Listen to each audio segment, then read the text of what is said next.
Gente, boa noite.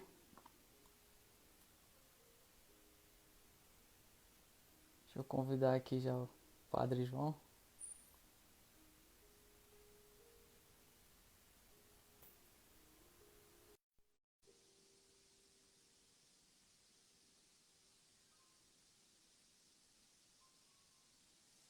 Pessoal, enquanto o Padre João Paulo aceita aí, sejam bem-vindos. Boa noite, a paz de Jesus. Para quem não me conhece, meu nome é Edson. Sou aqui de Alexânia, Paróquia Imaculado Coração de Maria. Opa, Padre, tudo bom, irmão? bem, o senhor? Sua Tudo bênção? certo? Deus abençoe. Padre, Muito só bem. terminar Tá de me me ouvindo apresentar bem? aqui. Estou te ouvindo, senhor. Maravilha, tudo certo aqui também. Vocês estão conseguindo ouvir a gente bem também? Comentando aí como é que tá o áudio. Isto. Então, para quem não me Oi. conhece, sou o Edson aqui de Alexânia, Paróquia Imaculado Coração de Maria. Dentro do conselho, graças a Deus, nosso conselho aqui tem mais de 30 paróquias, então teve que dividir, para o conselho conseguir atingir todas as paróquias. Né? Aqui, o setor 5, temos 8 paróquias. Junto comigo tem a jovem Tuane, lá de Vila Propício, dois irmãos. E o casal, o Dagmar e a Nara, de Pirinópolis. Fala um pouquinho aí, padre, sobre sua vida. Se apresenta aí para quem ainda não conhece o senhor. Muito bem, eu sou o padre João Paulo Cardoso. Temos mais outro padre João Paulo, padre diocesano, que está em missão. Eu sou o padre João Paulo Cardoso, tenho 4 anos de padre. E nesses 4 anos de sacerdócio, a missão que a igreja aqui na Diocese de Anápolis me confiou foi de acompanhar a formação dos futuros padres. Então, nos 2 primeiros anos de padre, acompanhei o seminário menor, Cristo Redentor, e agora estou como vice-reitor lá no Seminário Maior Diocesano Imaculado Coração de Maria, em Anápolis. Muito bem. Natural de Alexandria, né, padre? Daqui mesmo. Estou na casa da mãe hoje, com vocês aqui. Bom demais. Padre, hoje um tema muito propício, né? Essa semana aí. Papa João Paulo II, ele instituiu, né? Deixou esse título da Festa da Misericórdia, né? Perfeito. E hoje véspera aí, acho que é esse domingo já, né? O primeiro domingo depois da Perfeito. Páscoa. Perfeito. É um momento propício para a gente falar um pouquinho sobre a Divina Misericórdia, né? Até São João Paulo II, eu estava estudando um pouquinho, ele é um apóstolo, né? Inclusive da Misericórdia, né? Exatamente, exatamente. No Jornada Mundial da Juventude, em 2016, a gente teve a graça de ter os padroeiros da misericórdia, né? São Paulo II e Santa Faustina. De fato, tem esse título bonito mesmo, considerado apóstolo da misericórdia. Então, assim, padre, para a gente começar um pouquinho, até a gente pegar o ritmo aí, também as pessoas que estão acompanhando a gente aí, façam as perguntas, ajuda a gente aí também a explorar um pouquinho mais aí do padre. É, uma das perguntas que eu trouxe para nós, padre, é o seguinte: a misericórdia de Deus, ela é capaz de nos alcançar através de situações ruins para que aquilo que é essencial para nós ele se concretize? Olha, Edson, quando a gente fala de misericórdia, é difícil a gente pensar em Deus sendo misericordioso conosco e uma coisa ruim acontecendo ao mesmo tempo. Tem aquela frase famosa: se a gente não vai a Deus pelo amor, a gente vai pela dor. Mas no fundo, se a gente entende bem a dinâmica da misericórdia com a gente e o como a gente acaba entrando em contato com essa misericórdia, a gente vai vendo que nada tem de ruim nisso. Porque Romanos 8, 28 diz que tudo concorre para o bem daqueles que amam a Deus. Então tudo é tudo, né? É para o nosso bem. E se é para o nosso bem, não é algo em si tão ruim assim. É algo que a gente passa dificuldade, talvez. Essa própria pandemia que tá acontecendo, poderiam muitos pensar que é algo ruim apenas em si que está acontecendo, mas pode ser com certeza fruto da misericórdia de Deus para a gente, e bonito a gente como cristão abraçar dessa maneira, né? Então, se de fato algo nos custa, algo exige de nós algum sacrifício, renúncias, é claro que pode ser sim fruto da misericórdia de Deus. E porque é fruto da misericórdia de Deus, porque é Ele que nos convida a ir até Ele dessa maneira, não é em si uma coisa ruim, pode doer um pouco, pode nos custar, mas dizer que é algo ruim, se nos leva para Deus, acaba quase que perdendo o sentido. Mas, então, de uma certa maneira, com as coisas ruins que andam acontecendo, colocando entre aspas ruins assim, de fato Deus sim manifesta a misericórdia dele para a gente, sem dúvida. A gente tá percebendo aí, né? Eu tiro assim, por nós mesmos, né? Às vezes a gente idolatra pessoas, artistas, Sim, jogadores, né?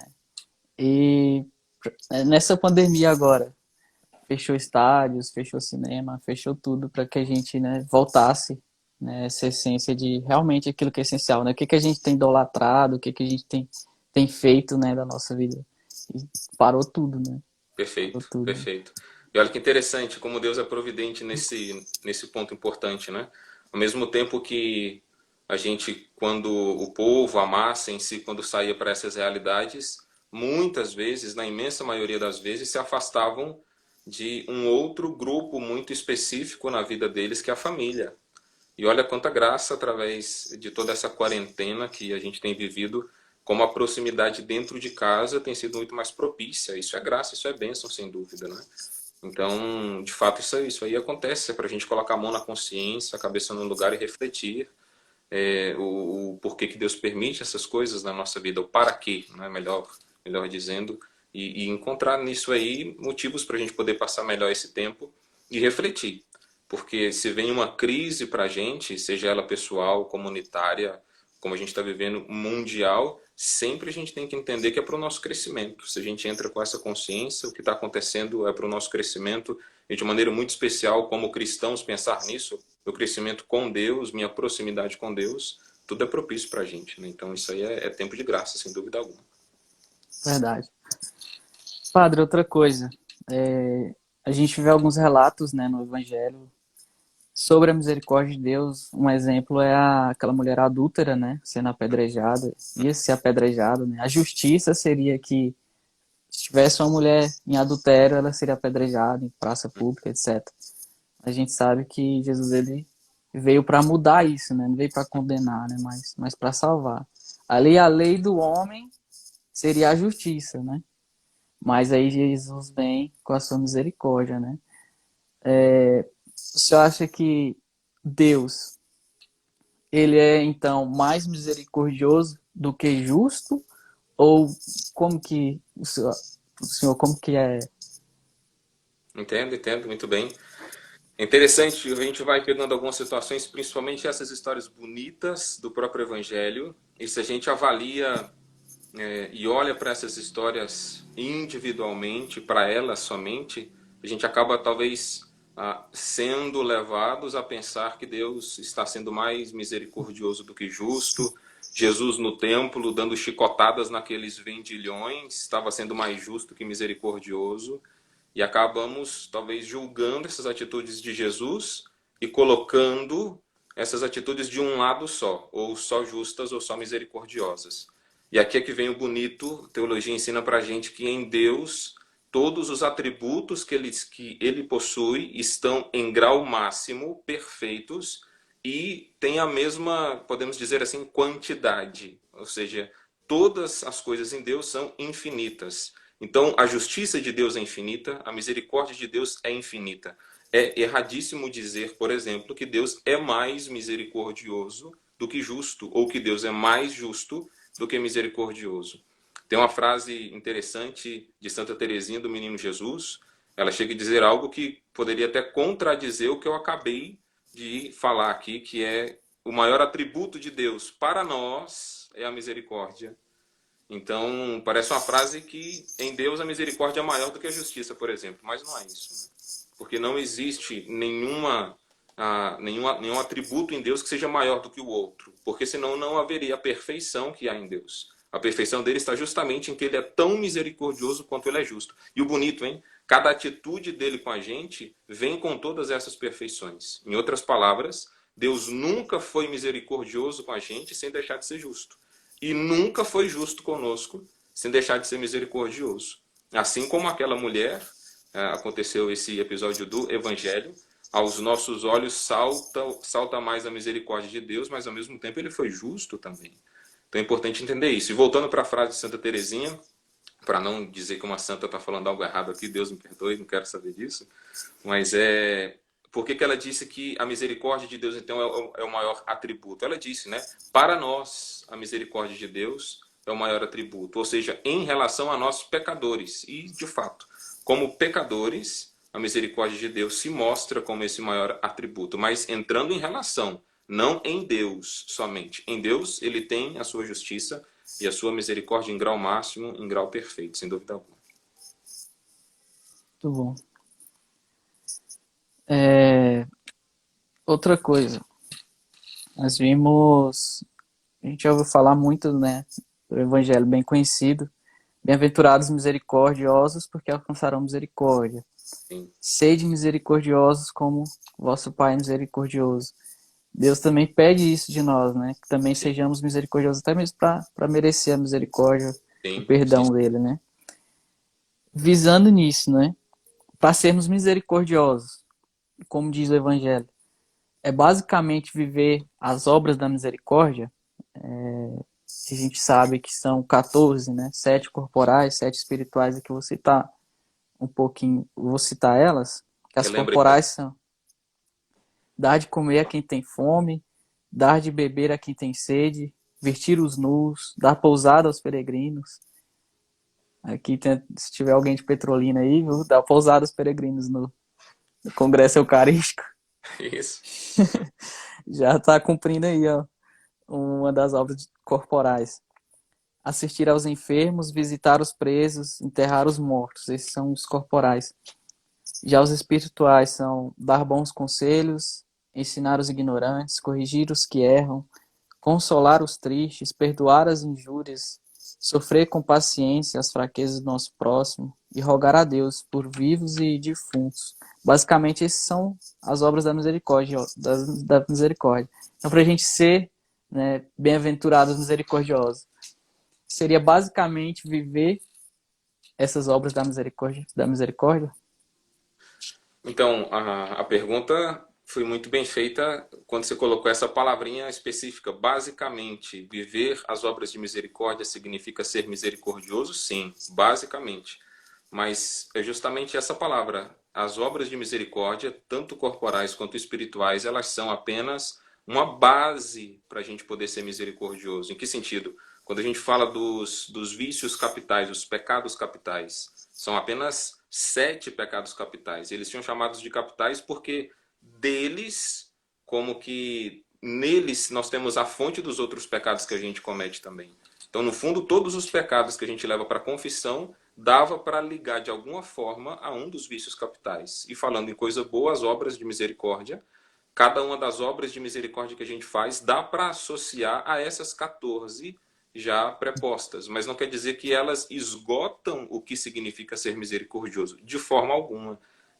Elas apenas dão essa base, apontam para a gente um caminho para a gente poder reconhecer, poxa, eu fazendo isso aqui posso ser misericordioso também. É a doutrina da igreja que sempre tem esse carinho de mãe com a gente, de ir ensinando de maneira bem sistemática, organizada, mas não quer dizer que aquelas 14 obras esgotam o que significa ser misericordioso, de forma alguma. Mas a gente pode ter certeza, se a gente reconhece, se Deus nos dá a luz de que em alguma obra, em alguma atitude, a gente usou de misericórdia com alguma pessoa, alguma situação, se a gente parar para refletir, olhar bem, a gente vai conseguir ligar com certeza a uma dessas obras corporais ou espirituais. Mas elas não têm a finalidade, nem foi para isso que a igreja organizou dessa maneira, para esgotar o que significa ser misericordioso, mas dando uma base, indicar, jogar uma luz sobre as nossas atitudes para a gente poder aprender também a partir dessas obras como agir com misericórdia.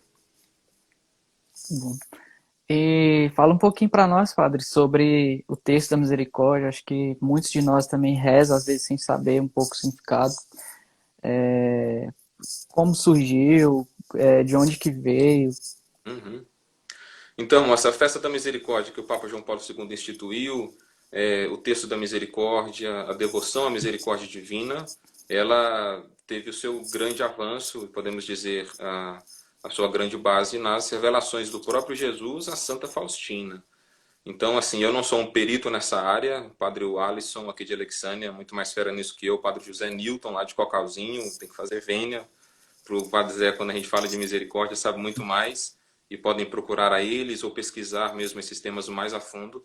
Mas, com certeza, eu acho o mais interessante nessa questão é de que tudo foi embasado nos pedidos próprios que Jesus fez a Santa Faustina. Jesus que pediu a instituição da festa da Divina Misericórdia, a oração bonita do texto da Misericórdia foi pedida por Jesus e sendo pedido pelo próprio Deus, a igreja reconhecendo essas aparições, colocando o próprio Papa colocando uma festa da maneira que Jesus pediu. Ele que pediu o segundo domingo depois da Páscoa para ser a festa da Divina Misericórdia. O próprio quadro foi Jesus quem pediu, apareceu a Santa Faustina e pediu que ela pintasse da maneira que ela estava vendo.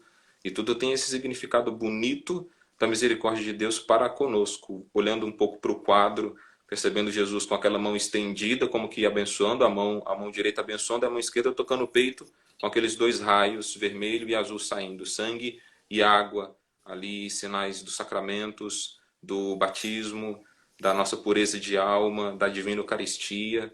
Então, todos esses elementos, eles muito bem explicados nas aparições que Jesus fez a Santa Faustina, e a igreja olhando para isso e reconhecendo como Deus vai revelando para essas pessoas a vontade dele e com humildade, colocando isso aí também para toda a igreja. O Papa João Paulo II foi estendendo essa festa e a gente tem a graça de hoje, no próximo domingo agora, na verdade, ganhar indulgência plenária pela festa da Divina Misericórdia, né? Já estamos também fazendo a novena da Divina Misericórdia, tenho feito aqui com a minha mãe durante esses dias também, o pessoal que tem se empenhado nesse ponto e, de fato, o texto da misericórdia ele tem esse grande poder, né?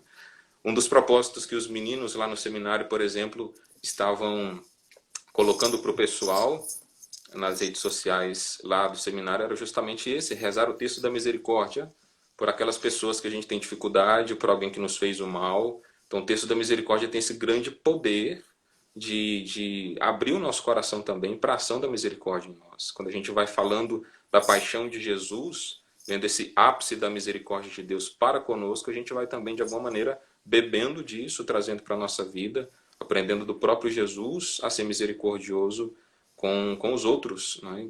Como você mesmo citou essa frase bonita lá no Evangelho de Lucas 6,36, eu acho, né? Sede misericordiosos como vosso Pai Celeste é misericordioso. Então isso é essencial, olhar para Jesus e aprender dele o que significa ser misericordioso, né? E olhando para esse tema específico também, Edson, já queria partilhar um pouco sobre essa palavra misericórdia. Quando a gente fala texto da misericórdia, quadro da Divina Misericórdia, domingo da Divina Misericórdia, entender essa expressão, essa palavra, é muito importante. Então, eu queria falar do sentido etimológico. Isso significa o significado próprio da palavra em si. Dentro da palavra misericórdia, a gente tem duas embutidas: miséria e cordis, latim coração. Então, coração e miséria. No sentido em relação a nós, significa o coração de Deus se voltando para a nossa miséria. E nós, em relação uns aos outros, podemos também colocar isso, o nosso coração se voltando para a miséria uns dos outros também. Então, ter misericórdia significa ter compaixão de alguém. Compaixão é compassio, sofrer com. E se nós olhamos isso, a gente sempre tem motivos para ter compaixão de alguém, porque mesmo que essa pessoa nos ofenda, ela é digna da nossa misericórdia, da nossa compaixão, sem dúvida alguma. Independente do mal que nos foi causado por alguém, essa pessoa sempre pode ser considerada um alvo da nossa misericórdia, da nossa compaixão. Meditando muito nessa Semana Santa que a gente acabou de viver, uma das frases que Jesus disse na cruz, que eu acho que põe por terra qualquer argumento que a gente possa fazer sobre malícia das pessoas, ou dizer que essa pessoa é de toda má e por isso não pode ser perdoada, merece apenas justiça, ou não pode ser mais alcançada por Deus, de forma alguma, né? Para mim, a frase de Jesus que põe por terra tudo isso é aquela: Pai, perdoa-lhes, pois eles não sabem o que fazem. Eu costumo dizer muito isso na confissão para o pessoal, quando a gente percebe que a pessoa chega com o coração um pouco mais ferido e tem essa dificuldade de poder perdoar. Eu falo: irmão, irmã, vem aqui, vamos pensar numa coisa, né?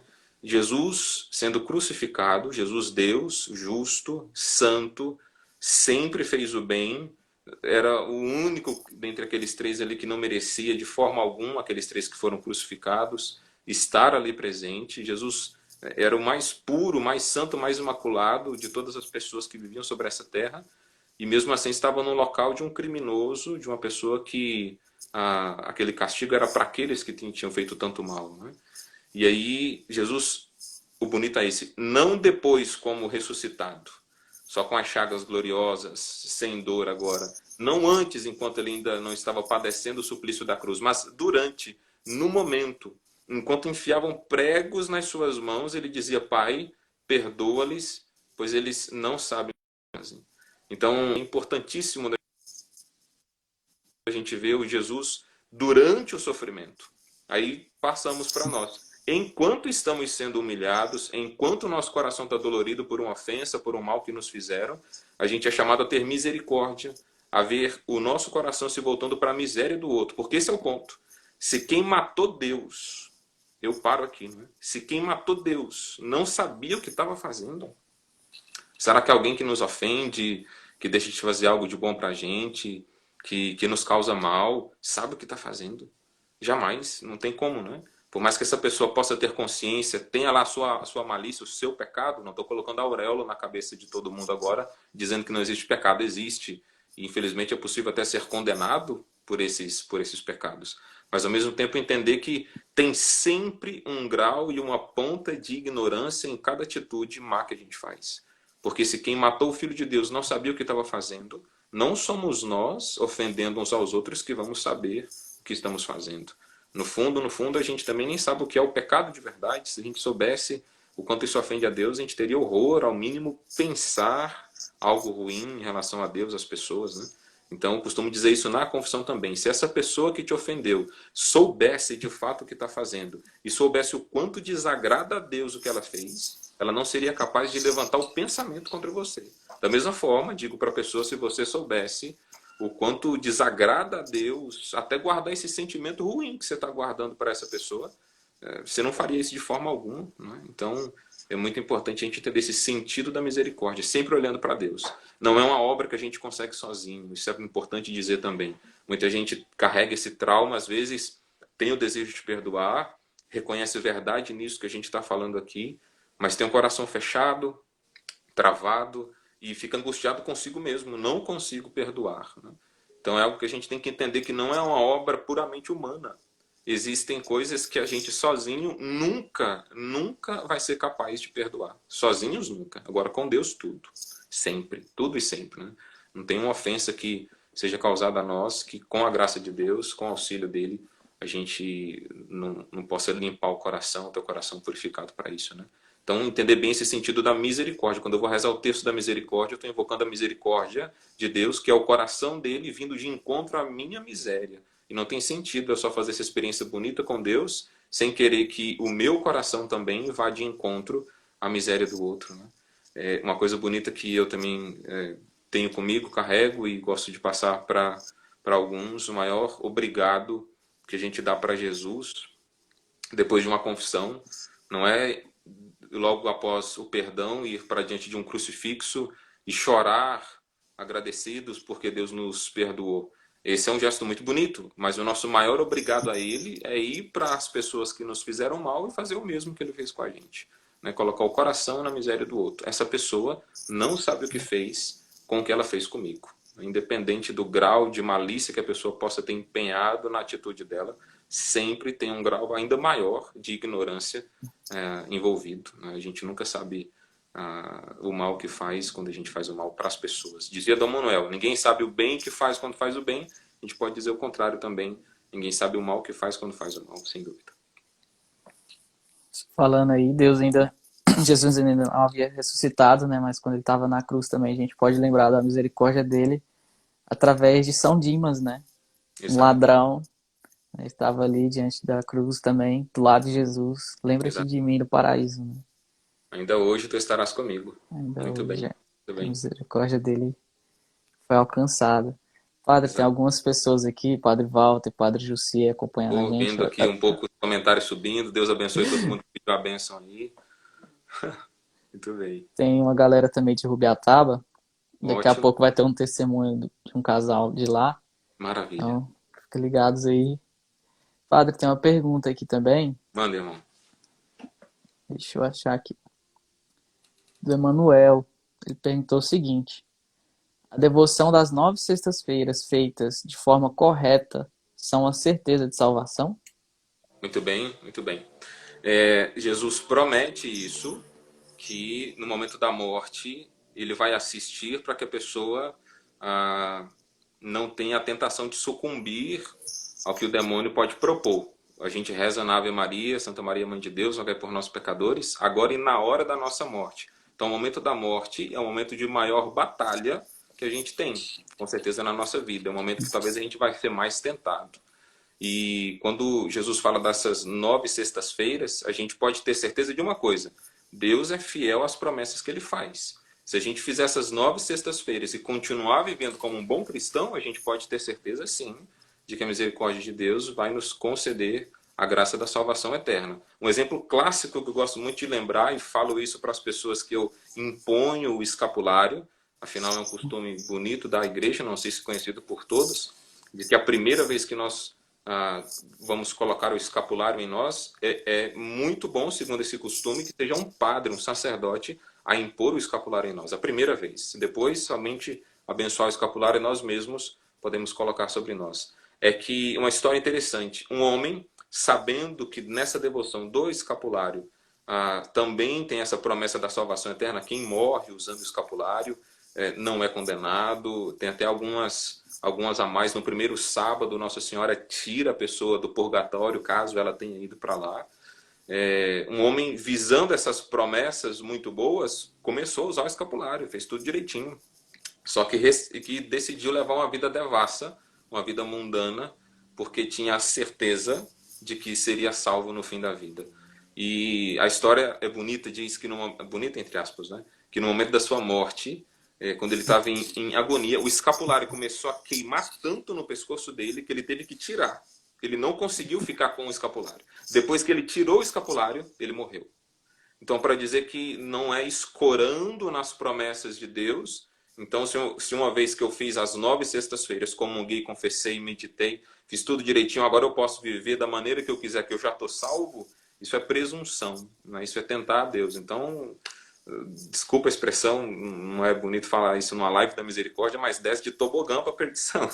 Não tem jeito, né? Não tem como.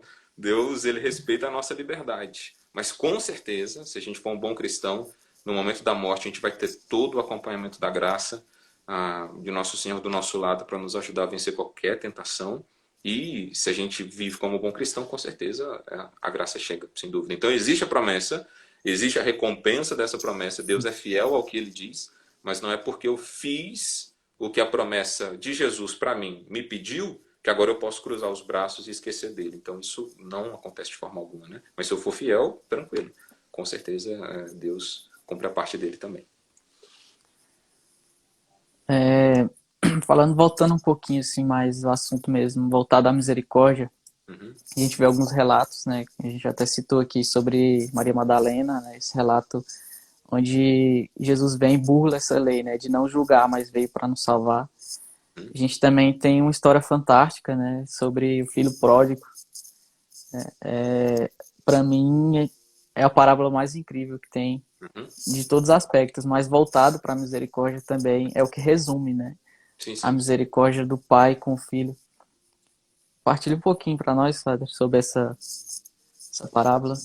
Sim, sim, irmão. De fato, ela está colocada lá no capítulo 15 de Lucas, se não me engano, como uma das 3 parábolas da misericórdia, mas essa, sem dúvida, é a que mais se sobressai, a que mais fala para nós sobre a misericórdia de Deus, né?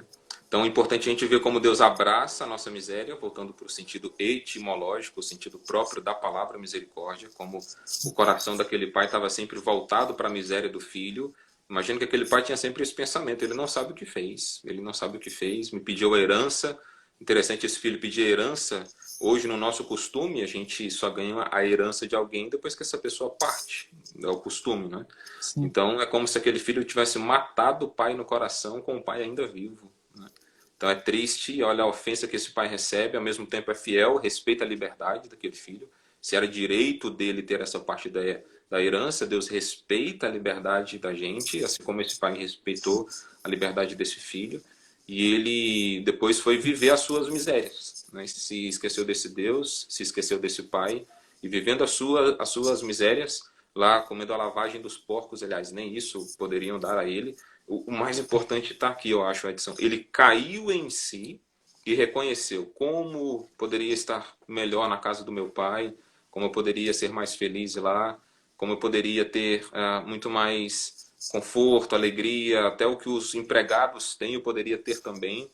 Mas esse é o ponto. Ele caiu em si. No fundo, muitas vezes a gente pensa que a misericórdia de Deus faz o trabalho sozinho e ele não faz. Deus é onipotente, ele é onisciente, ele sabe de tudo, ele consegue todas as coisas, ele é infinito, mas ele para diante da nossa liberdade, que é um dom dado por ele. E é um dom irrevogável. Deus nunca vai tirar esse dom que ele deu para a gente, porque ele nunca volta atrás naquilo que ele faz. Então, se ele nos deu esse dom da liberdade, ele para justamente aí. Então, é bonito entender isso também, falando sobre a misericórdia. Ela é infinita. Não existe pecado que o homem seja capaz de cometer, que Deus não seja capaz de perdoar. Não existe. E nem está para nascer. Nunca vai acontecer que uma criatura seja capaz de fazer uma obra maior do que o seu Criador, em se tratando de nós e Deus. Né? Impossível isso.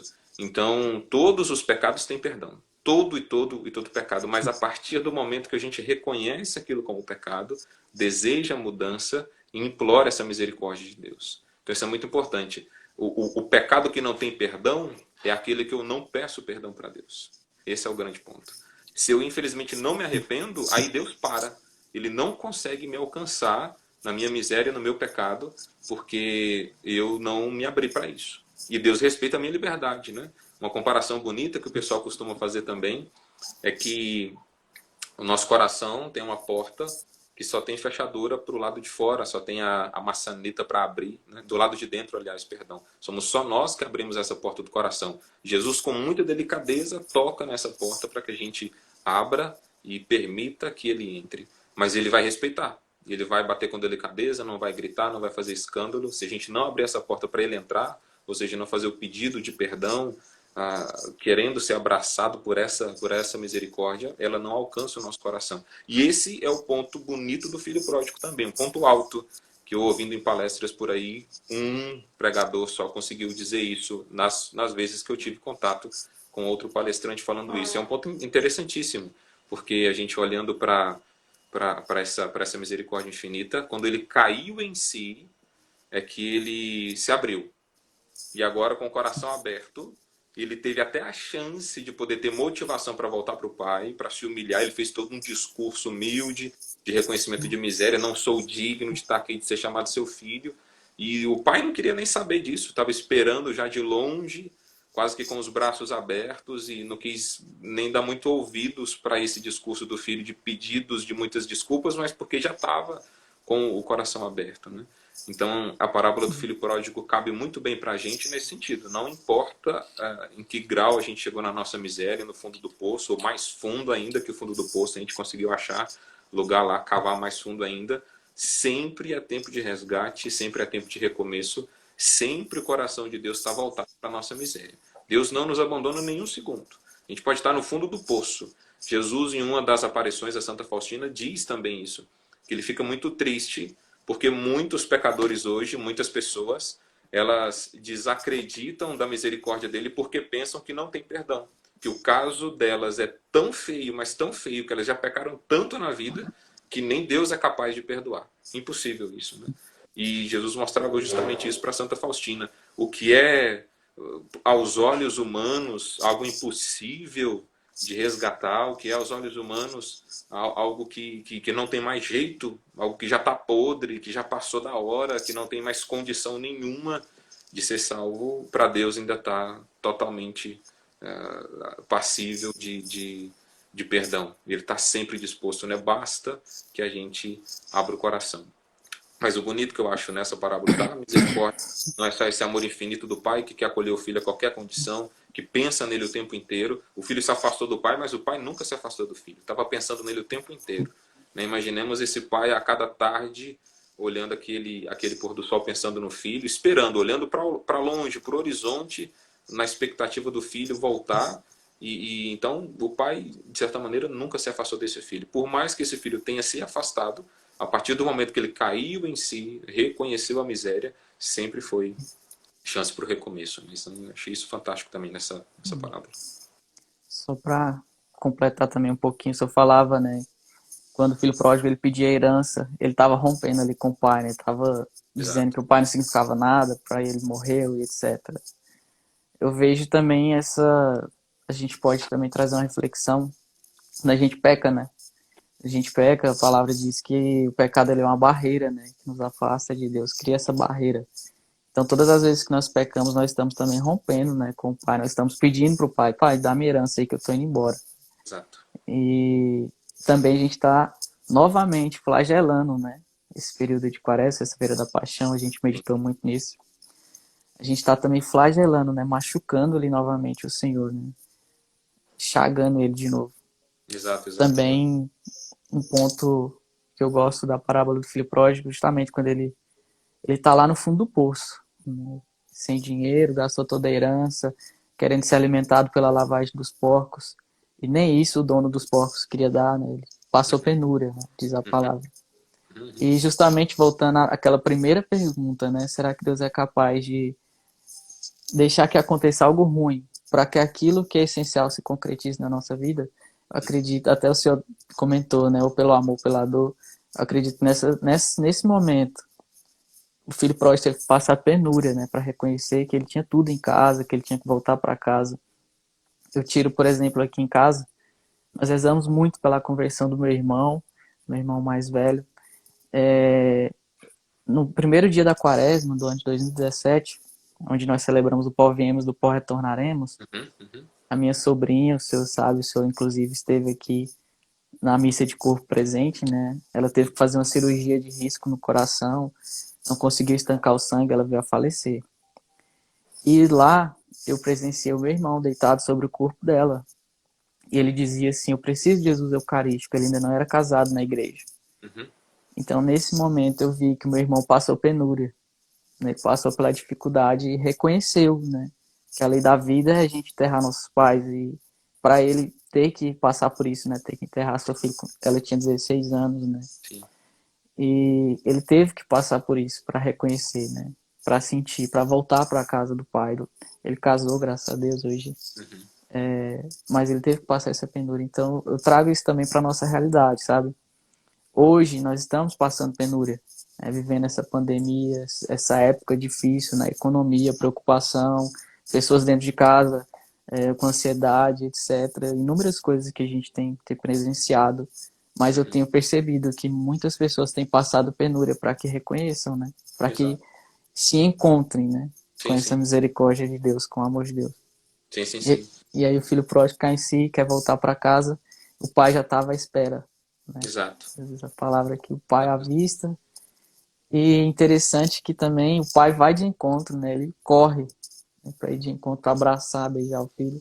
Uhum. Uhum. E interessante também que o filho pródigo ele chega ali todo sujo, né? E eu trago para nossa realidade como pecado mesmo, né? A gente chega Exato. sujo ali e o pai não manda o filho pródigo ir lá tomar um banho primeiro, se lavar primeiro para poder abraçar, para beijar, Uhum. justamente porque a misericórdia de Deus abraçando a nossa sujeira, né? O nosso Sim. pecado, abraçando a nossa miséria, da maneira como nós somos, né? Uhum. Pecadores, do jeito que a gente erra, imperfeitos, mas a misericórdia de Deus abraça, né? Uhum. Uhum. E é esse o sentido, sabe? Que eu vejo assim, independente do que aconteça, né? Deus Sim. simplesmente nos abraça, né? E nos espera, né? Com Sim, sim, veste sim. nova, a túnica nova, o calçado, o anel. Sem dúvida alguma. Deus, dá uma frase importante, Deus não nos ama apesar dos nossos pecados. Deus nos ama com os nossos pecados. Deus não ama o pecado. Ele odeia o pecado e ama sempre o pecador. Mas é bonito entender isso, que Deus não nos ama apesar dos nossos pecados. Faz parte, infelizmente, da nossa natureza humana, essa queda constante no pecado, e entender que Deus nos ama não apesar disso, mas com essa chaga na nossa humanidade, nesse nosso chamado tão bonito a estarmos com Ele. É interessante ver isso, como Deus vai além da nossa miséria. Com o coração dele voltado para as nossas misérias, ele vai além, trata sempre com misericórdia. Isso é muito importante, sem dúvida. O Padre José comentou aqui, eu consegui ler rapidinho, ele falava que é bom a gente aprender a ter misericórdia com a gente mesmo, né? Tem gente, Edson, que só está precisando se perdoar. Deus já perdoou. Ou Deus já tem todo o coração aberto para perdoar, está faltando só estar ali debaixo das mãos de um sacerdote para receber o sacramento que confirma esse perdão, o sacramento da reconciliação, mas da parte de Deus já está praticamente tudo pronto, só a pessoa ainda não consegue olhar para si com misericórdia também. Então isso é muito importante, né? Quem sabe esse filho, apesar de se considerar indigno de estar na casa do pai, mas ele teve a humildade, né, de saber que precisava voltar para a casa do pai, de saber que era o melhor para ele. Muitas vezes tem gente que ainda não se perdoou, não porque tem uma humildade excessiva. Nossa, a pessoa é tão humilde que ela vê tanta miséria nela que ela não é capaz de se perdoar. Não, isso é fruto do orgulho. Um orgulho que eu costumo dizer, orgulho refinado. Não é aquele orgulho tão expansivo, fácil de olhar e falar, nossa, que pessoa orgulhosa. Não, mas aquele orgulho que se esconde atrás de uma casca falsa de humildade, né? Então, muitas vezes a gente só não é capaz de se perdoar porque somos orgulhosos. A gente pensa que não merece, a gente pensa que não é digno. Na verdade, não fruto de uma experiência de humildade com Deus, mas de orgulho. Então, isso é muito importante também, aprender a olhar com misericórdia para si mesmo, sem dúvida alguma. E aproveitar também, né, Padre, esse momento propício, né, Uhum. para a misericórdia de Deus e não Sem dúvida. esperar, né, passar penúria, não Exatamente. esperar Exatamente. uma doença incurável, não esperar Uhum. perder alguém que ama, para reconhecer, né, que o Exa nosso lugar é na casa do Pai, né, que lá a exatamente. gente tem tudo, né, a Uhum. graça dele basta, né. Uhum. Padre, teve alguém que comentou aqui pedindo para o senhor falar também do filho mais velho. Entendi. Sim, sim, sim. É interessante, esse filho mais velho é aquele que talvez peca por ingratidão com o pai. E ele justamente condenou isso no pai, que o pai não reconhecia todo o bem que ele já tinha feito, sempre estive aqui, nunca te pedi nada de ruim, nunca fiz nada de ruim, nunca te desobedeci. E ele estava cobrando esse amor do pai, querendo mais. Então ele era um ingrato, pecava por essa ingratidão, porque ele já não reconhecia que já tinha tudo. O pai ainda disse: tudo que é meu é teu. Então muitas vezes a gente, olhando para a experiência de misericórdia que os outros fazem, a gente acaba talvez caindo na tentação desse filho mais velho, de sentir de ter esse coração insensível e um pouco, digamos assim, ingrato. O Padre Josias colocou que agora invejoso também, né, com certeza, de olhar para o outro, para o bem que o outro está ganhando e esquecer que Deus tem sido bondoso comigo o tempo inteiro, né? Que Deus só permite um mal na minha vida se puder tirar um bem maior. Então isso com certeza é dureza de coração, né? Eu acho que o pecado que definiria essa atitude desse filho mais velho é essa ingratidão, de não ver que ele já tinha tudo e estava querendo mais, só porque de repente um outro começou a ganhar, né? Muito Interessante, importante. se a gente for meditar nessa palavra, a gente passa a noite toda aqui, né, nessa Puxa, parábola. ela é fantástica. A gente está Tem, só tocando assim, beiradinhas, mas tem muito mais coisa, sem dúvida alguma. tem até Jesus no meio aí, né, que uma vez o Padre Wellison me disse Sim, que é o cordeiro, né, que se entrega ali naquela festa, o banquete, né, sim, é sim, sim. representado, né. Isso. E eu acredito que essa pandemia, isso que tem acontecido, né, eu acredito que ainda vai ter muita festa no céu, porque muitos ainda vão voltar, né, para casa, né, muitos Sim. através dessa dificuldade. Padre, tem uma pergunta aqui. Vamos lá, O irmão. senhor acredita que Judas, ele foi alcançado pela misericórdia de Deus? Entendo, entendo. Então, a igreja, ela tem um monte de santos canonizados, um monte de gente que ela fala que está no céu, e se foi canonizado, se o Papa falou ex cátedra, a gente pode confiar que de fato é isso que aconteceu. Na Santa Faustina, estamos aqui tocando um pouco dela também, é certeza absoluta, podemos dar a vida por essa verdade, que ela intercede agora do céu por nós. Isso é fato. Todos os santos canonizados, para a gente, é sempre essa grande certeza de que estão lá. E então a igreja só proclama, só define, só diz com certeza quem está no céu. Mas até hoje, em 2000 anos de igreja, ela nunca se pronunciou quanto a quem possivelmente está condenado. O que a igreja afirma é que existem almas condenadas, que o inferno existe, e que tem gente lá. Mas quantos e quem estão, as pessoas que estão lá, a igreja nunca se pronunciou quanto a isso. Então, a igreja não tem nenhuma nota específica. Temos revelações de santos, revelações privadas, que a igreja não considera totalmente perfeitas e não coloca aí para a devoção geral, mas tem santos que já chegaram a ter algumas visões de que Judas teria sido condenado. Mas a igreja nunca pôs verdade nisso. E não vai pôr até o fim dos tempos, acredito também, porque ela não encara isso como missão específica dela. Mas voltando para a pergunta em si, claro, não vamos correr do Judas não, vamos falar com ele também sobre ele.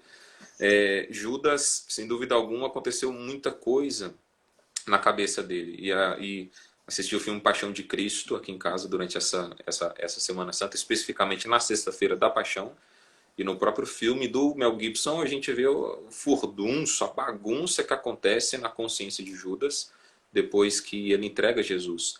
E muitos discutem até hoje, exegetas, pessoas que estudam a Bíblia, os sentidos, o que levou Judas a entregar Jesus. Vários outros filmes também apontam Judas como alguém que acreditava em Jesus como um Messias, mas como um Messias político, no sentido de que aquele que viria para libertar o povo de Israel do jugo dos romanos, por exemplo. Então, já que ele acreditava firmemente, piedosamente, podemos até dizer que Jesus era esse Messias que viria para libertar o povo, mas já estava chegando o tempo e o povo estava falando em prender Jesus, em matar Jesus, e ele muito quieto, muito assim concordante com a situação de fato, o Filho do Homem deve sofrer, deve morrer pela mão dos judeus e ressuscitar ao terceiro dia. Jesus falou isso muitas vezes. Então Judas foi vendo aquilo e foi falando, não, parece que Jesus está precisando de um incentivo. Então vamos lá, vamos pôr Jesus no fogo, pôr Jesus ali para queimar um pouco assim a situação um pouco mais forte, que aí ele vai se manifestar como esse verdadeiro Messias que eu acredito que ele é, que ele seja. Então muitos dizem que Judas tinha essa concepção de Jesus e por isso fez o que fez, entregou Jesus, né? Outro, Raniero Cantalamessa, o pregador oficial da Casa Pontifícia, aquele que quando o Papa e os cardeais fazem retiro, é ele quem prega, ele vai muito pela linha que o Evangelho diz. O próprio Evangelho fala de Judas como ladrão. Ele, quando aquela mulher jogou aquele perfume caríssimo aos pés de Jesus, ele disse, mas por que não vendemos esse perfume para poder ajudar os pobres? E o próprio evangelista, vale a pena ressaltar que todo o Evangelho é escrito inspirado pelo Espírito Santo, então foi o Espírito Santo que quis dizer aquela frase, né? Judas não disse isso porque se preocupava com os pobres, mas porque era ladrão. Então também não é nenhum santo aí de boas intenções distorcidas, não podemos dizer isso, né? Tinha seus pecados, tinha suas misérias. O filme do Mel Gibson, a Sagrada Escritura não diz isso com tanta clareza, mas o filme traz Judas voltando atrás. Toma aqui as moedas, não quero mais, ele é inocente, não façam isso, né? Se arrepende. E a igreja, por muito tempo, acreditou e pregou, propagou que quem morria por suicídio realmente era condenado, né? Só que ela foi vendo ao longo dos anos, foi percebendo que as situações psicossomáticas, psicológicas, chegam a tal nível que mesmo uma pessoa que comete suicídio, ela pode alcançar o reino dos céus, porque é um pecado contra a vida, é um pecado gravíssimo. Se a pessoa comete esse pecado deliberadamente, sem nenhuma influência exagerada na sua consciência, na sua mente, e ela tem noção do que está fazendo e deseja realmente aquilo, infelizmente é condenação certa. Mas só Deus sabe, esse é o ponto, né? A gente não tem capacidade nenhuma para julgar. E aqui que eu acho que a igreja se abstém por essa sabedoria. Até que ponto uma pessoa teve consciência total daquele, vamos colocar aqui, né, daquele suicídio que cometeu. Já vi várias histórias de pessoas que tiveram parentes que se suicidaram, recorreram a padres santos, a pessoas místicos, para poder perguntar. De fato, um que me vem à cabeça agora, que me vem à mente, é que o Padre Pio sanou essa dúvida de uma senhora. Meu marido cometeu suicídio e o Padre Pio disse, calma, ele está no purgatório. Porque enquanto ele estava caindo, ele se arrependeu. Então, assim, para ver até que ponto, até quando Deus ainda nos alcança, né? Então, assim, mas se de fato não há arrependimento, tem toda a deliberação da consciência, da nossa vontade para cometer aquele ato, ele é um ato gravíssimo, atentar contra a vida, só Deus é Senhor da vida, né? Mas tem essa questão, então, da misericórdia que alcança a gente até mesmo nesse ponto, né? E colocando para Judas. Judas tirou a própria vida. Isso está na Sagrada Escritura.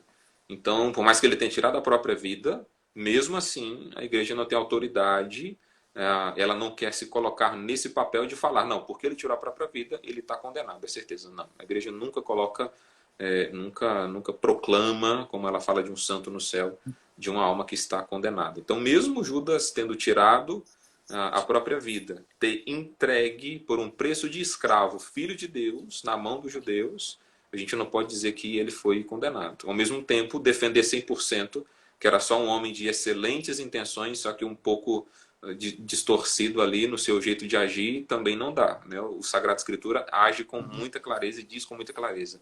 Judas era ladrão, ele tinha essas intenções distorcidas, tinha esse apego ao dinheiro, colocava outras coisas no lugar de Deus. Então tinha esse pecado também. Mas só Deus sabe se ele de fato foi condenado ou não, e não cabe a nós aqui dizer isso, né?